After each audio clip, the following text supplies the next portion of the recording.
Bueno, muchas gracias, Gloria, por tu presentación y gracias también por invitarme a este simposio. Gracias, Rogelio y Guillermo, por todas las gestiones. Y nada, estoy muy contenta de estar aquí, de ver tantas caras conocidas y espero que sea útil lo que voy a contar. Como decía Gloria, voy a hablar de la desinformación como problema de salud, del trabajo que realizamos desde la Asociación de Periodistas Sanitarios, porque también nos preocupa pues toda la desinformación y lo que supone, y bueno, intentaré aportar algunas cifras que luego espero que puedan servir para el debate. Creo además que hicimos antes del verano un encuentro de periodistas y médicos en el colegio de médicos y aunque parezca extraño, cuando nos salimos de ese encuentro salimos diciendo que teníamos muchas cosas en común los periodistas y los médicos. O sea, que yo creo que hay muchas cosas que nos unen, así que espero que luego se pueda hablar de este tema, ¿vale? Bueno, voy a empezar. Dice el doctor Julio Mayol que la curación empieza por la comunicación. Yo creo que la comunicación puede aportar mucho. Os decía, ¿no? Estamos mucho más cerca de lo que pensamos. La comunicación y la información nos aporta mucho como ciudadanía y estoy convencida de que eso también sirve para que la gente tenga actitudes mucho más saludables y seamos capaces entre todos de construir una sociedad que sea realmente más saludable. Y lo dice también Ramón Reyes, que es el presidente de la Asociación Española contra el Cáncer, ¿no? Que habla de bienestar emocional, de apoyo a pacientes y que evita las pseudoterapias. O sea, que la comunicación y la información es muy importante y creo que en esto tenemos que trabajar juntos. No creo que sea una cosa solo de periodistas, no creo que sea solo una cosa de sanitarios, sino que creo que esto es una cosa que debemos trabajar juntos quienes creemos realmente en que la información debe servir para tener una sociedad mejor, ¿no? y también con más salud. ¿Cómo lo veo yo? Yo creo que es que vivimos en una situación que estamos ante un cambio de modelo. Un cambio de modelo en todo, ¿no? En la manera de informarnos, en la manera en la que los jóvenes adquieren información, pero también nosotros, en la manera en la que vamos a la consulta del médico, en la manera en la que nos comunicamos entre nosotros. Todo es a través de la red, todo es inmediato. Entonces yo creo que estamos como en una gran revolución en la que no sabemos todavía cómo situarnos bien, ¿no? Y los medios de comunicación están ahí en ese momento de cómo me sitúo, qué es lo que vale, qué es lo que no vale, lo que te parece que vale hoy, mañana ya no vale. Lo digital ya prima por encima, por supuestísimo, del papel, en el caso de los periódicos, y está todo como muy entremezclado, ¿no? La información, el entretenimiento, estamos ahí muy... Entonces, por eso creo realmente que tenemos que trabajar en este cambio de modelo. Utilizo mucho esta imagen en mis presentaciones porque es como muy representativa, ¿no? Del momento en el que estamos. Si tú hubieras tenido oportunidad de estar entre Hillary Clinton, pues yo lo hubiera estado mirando. Pero la realidad es que todo el mundo que quiere, yo quiero contar que yo estuve allí y que yo estuve y me hice una foto con ella porque estaba delante de ella, ¿no? Y, bueno, es un ejemplo. Y esta es otra, que es en un partido de la NBA. Uno es una imagen del 1998, donde todo el mundo mira. Bueno, tengo mucho desconocimiento sobre el mundo del baloncesto, me vais a perdonar, pero bueno, todo el mundo mira un momento que debe ser un clave en ese partido y si os fijáis en la imagen siguiente está todo el mundo con sus móviles captando el momento porque además se lo quiero contar a todo el mundo. Quiero que todo el mundo sepa que yo estaba allí y que yo hice esta foto. Internet es verdad que nos ha abierto muchas posibilidades. Yo creo que la tecnología también aporta cosas malas, pero todo depende del uso que se haga y ahí es donde tenemos que trabajar para que la tecnología sume y no reste. La radio tardó 38 años en lograr 50 millones de usuarios y esto, bueno, pues a Facebook le costó menos de 4 años, para que nos hagamos una idea del impacto tan grande que ha tenido, ¿no? Que ha llegado, ha impactado y nadie nos había preparado para esto. Entonces hemos entrado ahí, pues bueno, a intentar sobrevivir. Y ahora mismo, con toda la discusión que hay sobre TikTok y todo lo que habla Estados Unidos, bueno, pues casi el 40% de los adultos jóvenes de Estados Unidos se informa a través de TikTok. Y esto también hay que ver si esto será una moda pasajera y pasará como han pasado otras cosas o si realmente se quedará. Decía Enric Benito en una charla que estuvo en Ibercaja, que estuvo Rogelio, moderaba su presentación, ¿no? El momento en el que vivimos de la sociedad actual, ¿no? Que hace que nos detengamos poco en lo que de verdad importa, y decía como que vivíamos una sociedad absolutamente superficial. Y es un poco así, ¿no? Es todo como demasiado rápido, no nos da tiempo ni a interiorizarlo, ni a pensarlo, hacemos las cosas y pasan. ¿Y qué pasa con la información de salud en Internet? ¿Nos interesa la información en salud? ¿Cómo nos estamos informando? ¿Buscamos información de salud en Internet? Bueno, yo creo que los que estáis aquí probablemente lo sabéis muy bien, ¿no? Bueno, hoy en día, más del 90% de las personas busca información sobre salud en Internet. Los pacientes, antes de ir a la consulta, ya han buscado información, incluso, bueno, los que seáis médicos, pues lo sabéis. La gente coge sus síntomas, los pone en Google, a ver qué sale. Me duele, y lo que sale, pues probablemente no tendrá nada que ver con lo que realmente es y que a lo mejor no es ni la mitad de la mitad de la mitad de lo que se imagina. Pero bueno, ya llega a la consulta con esa información o incluso con información que ya se ha bajado de Internet y la lleva a la consulta del médico. Y hoy en día hay una media de 19 aplicaciones en el móvil que se utilizan diariamente y la mayoría relacionadas con la salud. Me monitorizo el ritmo cardíaco, los pasos que he dado, la tensión arterial, en fin, absolutamente todo, ¿no? Y esto habla de vuestra profesión también, ¿no? 8 de cada 10 médicos se ven cuestionados por sus pacientes debido a esa infoxicación que tenemos y a esa mala información que hay. Un 60% de la información de Internet afectó a su decisión de cómo tratar la enfermedad. Esto lo dicen los pacientes, que según lo que han leído en Internet harán o no harán. ¿Y qué más hacen? Bueno, pues comparten experiencias, comparten su experiencia, mira aquí, se pasan por grupos de WhatsApp y también, bueno, lo que decíamos antes, ¿no? Que monitoriza su salud. ¿Qué buscan? ¿Qué busca la ciudadanía? Pues información y novedades. Quieren saber más sobre su enfermedad. La historia es de dónde sacan esa información. Quiero saber más sobre mi enfermedad, pero ¿dónde busco información? Quiero decir, no quiero que sea malo buscar información. Me parece que es también una manera de estar comprometido con tu salud. Pero sí que creo que hay que saberlo hacer.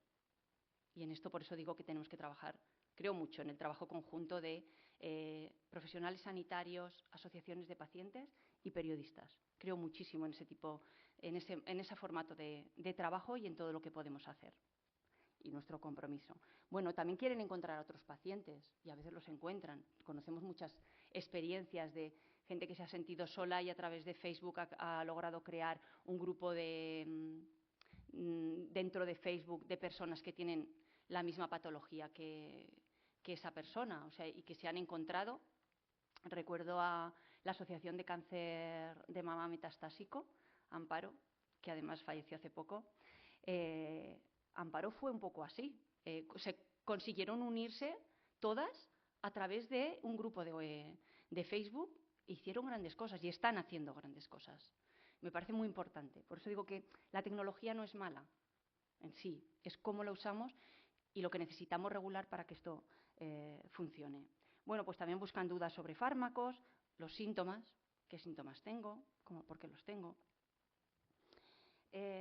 Hace poco el equipo de Salud Sin Bulos, con quienes trabajamos mucho en la asociación, hizo un informe donde decía esto, ¿no? Que cuanta más exposición hay a redes sociales, menos, era concretamente hablando de vacunas, menos confianza tenía la gente en las vacunas. Y los más afectados eran jóvenes menores de 24 años, jóvenes que tenían estudios secundarios o universitarios y sobre todo la población que vive en ciudades.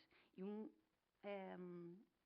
pues uno de los grandes problemas que hay es toda la información que se difunde en redes sociales, sobre todo, por ejemplo, en YouTube, sobre las vacunas, donde, son información falsa y que la distribuyen los grupos antivacunas. Y ahí, bueno, tuvimos la experiencia del COVID y de todo lo que pasó, que yo creo que en este país nunca había pasado algo así.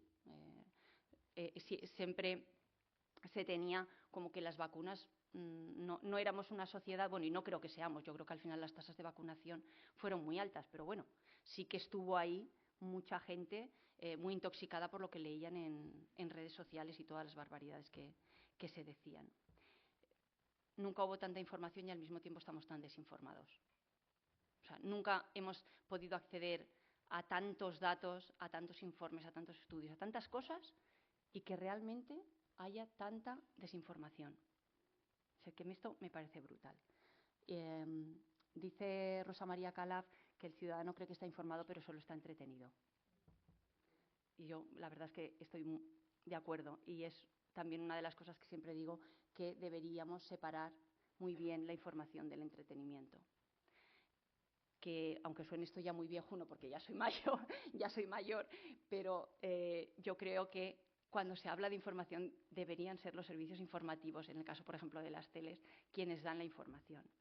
Y que no se haga en un programa de entretenimiento donde se está hablando, que no digo que no tenga que haber programas de entretenimiento, o sea, que me parece muy bien y que además son muy necesarios, pero que la información se diera con rigor y con un poco de calma, sobre todo cuando estamos hablando de cosas de salud, que al final es lo que más nos importa. Y esto creo que lo reivindicamos muchos periodistas, que debería volverse a los servicios informativos la información, o que alguien de los servicios informativos sea quien habla de esos temas y que sabe de lo que habla. ¿Cosas que nos preocupan y en las que estamos trabajando mucho? Pues bueno, la desinformación en salud, que es el título de esta ponencia, porque genera mucha desconfianza en la ciencia, genera desconfianza en los medios de comunicación. La gente prefiere informarse de otra manera. También en los profesionales de la salud. A veces a lo mejor crees más lo que ha dicho alguien, Guillermo antes lo estábamos hablando, lo que ha dicho alguien en una red social que no sabes ni quién es, antes de lo que a lo mejor te está diciendo tu médico, que te conoce muy bien. Y nos pasa lo mismo con instituciones y nos pasa lo mismo con los medios de comunicación que os decía, ¿no? Pero con las instituciones también pasa, que pierden credibilidad y hay que lanzar continuamente mensajes para que eso llegue realmente a la población. Y también nos preocupa mucho la aparición de la inteligencia artificial. Y si esta generación de contenidos a través de ChatGPT, de múltiples sistemas, puede todavía sumar más, pues mucha más infodixicación. Nuestra labor, divulgar conocimiento e informar sobre salud y ciencia a la sociedad. Y en esto estamos, ¿vale? Hicimos una primera alianza de periodistas que se firmó en Granada, donde con una serie de principios para luchar contra la desinformación. Hace un mes, más o menos, mis compañeros de ANIS estuvieron reunidos con la OMS y esa alianza se ha firmado también con la Organización Mundial de la Salud y se va a trabajar en esta línea para poder impulsar acciones que sirvan para mejorar la información y la comunicación entre periodistas, instituciones y profesionales sanitarios. Aquí hay un poco de lo que se habló en esa reunión. Es muy importante la formación como periodistas, tenemos que formarnos, tenemos que sacar tiempo para formarnos y me parece muy importante la especialización. Y ahí está nuestro punto fuerte, que es los periodistas especializados. Y esto se vio muy claro en la época del COVID. Los periodistas que siempre habían hecho salud o ciencia, que se tuvieron que enfrentar a toda la marabunta de información que llegaba, se enfrentaban muchísimo mejor, tenían fuentes de información, que eso era muy importante en ese momento, mientras que los que nunca habían hecho sanidad o ciencia les resultaba muchísimo más complicado, ¿vale? O sea, que no es que esté echando piedras al tejado del que no está especializado. Al contrario, creo que hicieron un esfuerzo muy importante por tratar de informar, pero no tenían las mismas herramientas que tenían pues periodistas muy especializados, ¿no? O sea que yo pienso, por ejemplo, en la gente del país, y la gente del país tiene periodistas especializados en salud pública, en ciencia en gestión sanitaria, tienen equipos multidisciplinares que les hacían un montón de gráficos. Ahí trabajaron mucho conjuntamente con profesionales sanitarios. Esto lo cuenta muy bien Pablo Linde, que es redactor del País, que no sabíamos qué iba a pasar si incorporábamos a profesionales sanitarios a la elaboración de información de aquellos gráficos que hacían para intentar explicar las cosas. Tenían miedo porque decían, bueno, esto nos puede influir en nuestra manera de informar, pero la realidad es que no les influyó, les ayudó mucho, ¿vale? Esta es otra de los acuerdos que ha habido, que ha hecho la Asociación Española de Comunicación Científica sobre la inteligencia artificial. Es una llamada de atención a los periodistas de las cuestiones éticas que debemos tener en cuenta. Y bueno, la firmaron nada más empezar más de 125 profesionales y lo mismo están implicadas, bueno, pues la Fundación Española para la Ciencia y la Tecnología, en fin, hay un montón de gente implicada. Y hace poco también se firmó un compromiso ético con sociedades científicas también en torno a la inteligencia artificial. Entonces, bueno, tenemos preocupación y sí que queremos hacer mejor las cosas. No quiere decir eso que, claro que hacemos cosas mal, o sea, porque hacemos muchas cosas en nuestro día a día y hacemos muchas cosas mal. Y tenemos mucho camino por recorrer, pero que tenemos interés en mejorar y que queremos hacer bien las cosas. Es que nuestro objetivo también es hacer bien las cosas. Nuestro objetivo es escribir bien y que eso llegue correctamente al ciudadano, que es nuestro final, que el ciudadano esté bien informado. Entonces, sí que quiero romper una lanza por todos mis compañeros también, ¿no? Que sí que nos preocupa y que lo hacemos. Y decía al principio la importancia del trabajo conjunto. Yo creo mucho en esto, muchísimo, o sea, y lo ejerzo además. Desde la Asociación de Periodistas Sanitarios, bueno, Marta también es socia, y la Asociación de Periodistas de Aragón, hicimos hace, yo creo que un par de años o 3, me parece, hicimos este trabajo en torno a la prevención del suicidio. Nosotros como periodistas, tú cuando entrabas en la carrera, lo primero que te decían es, del suicidio no se habla. Y sabías cuando llegabas a un medio de comunicación, si es un suicidio, no se da. Entonces, eso nos ha calado siempre, nos ha calado hasta ahora. Entonces, de repente ahora nos dicen, no, es que esto es un problema de salud pública y hay que hablar, ¿vale? ¿Y cómo lo hacemos? Entonces, en torno a esto surgieron varias iniciativas y esta fue una de ellas. Entonces, participamos con el Colegio de Psicología de Aragón, el Teléfono de la Esperanza, luego se sumó también el Gobierno de Aragón, las asociaciones de periodistas y trabajamos un montón de meses, muchísimo tiempo, para hacer estas guías. Una dirigida a la ciudadanía y otra dirigida a los medios de comunicación. Y luego la presentamos en las Cortes de Aragón. La llevamos a las Cortes y la presentamos. Son guías que son de acceso libre, están en las páginas web y creo que fue una gran iniciativa y un ejemplo de trabajo conjunto, de ceder todos nuestro tiempo para hacer este tipo de cosas. Y este ejemplo, por eso me parece importante el trabajo conjunto, porque no sé si habéis visto el documental de Simone Biles, pero a mí me llamó mucho la atención cuando vi este documental cómo su tema fue tratado por grandes medios de comunicación. Por medios de comunicación que yo nunca me hubiera cuestionado que podían poner en duda algo o que podían hablar así, ¿no? Medios internacionales y americanos de mucho valor y que, bueno, cuestionaban su decisión de retirarse, ¿no? Como, ¿pero quién te crees que eres tú para retirarte? Tú representas a nuestro país.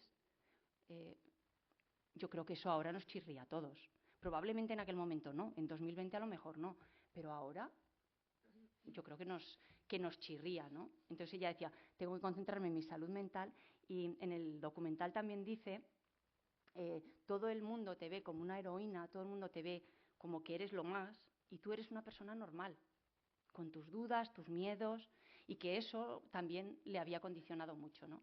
Y luego la respuesta que encontró por parte, bueno, y en redes sociales, pues os podéis imaginar las barbaridades que se les decían. Entonces, yo sí que creo que ahora tenemos otra percepción de la salud mental. Y creo que en eso hemos empujado todos para que esto sea así. Y creo que hoy, si ella hubiera tomado esta decisión ahora, no se la hubiera cuestionado como se la cuestionó entonces y se le criticó. y la información en salud y vuestra profesión. Perdón, se me acaba el tiempo. Bueno, estoy terminando. Estoy terminando. Nuestra profesión habla de, bueno, creo que de sentimientos y de sensibilidades. También hay otro informe que leí hace poco que era que a los pacientes nos importa mucho que cuando vamos al médico nos mire a los ojos, nos escuche y participe activamente. Y no todo el mundo somos iguales, ¿no? Y la información en salud también es así. No todo el mundo va a coger la información en salud de esa manera. Y por eso siempre digo que hablamos de sentimientos y de sensibilidades. Y por eso es tan difícil hacerlo todo perfecto. Y estos son, bueno, los valores que creo que también los compartimos, ¿no? En nuestra profesión, pues bueno, que hablan de cosas que realmente creo que nos falta, pues eso, de cercanía, de escuchar, de conversar. Me parece tan importante que hagamos más ejercicio y bueno, y que creo que estos valores nos los aplicamos a los periodistas cuando informamos de salud y creo que, bueno, y que seguro que vosotros también. Así que nada, bueno, aquí son las fuentes de información y muchas gracias.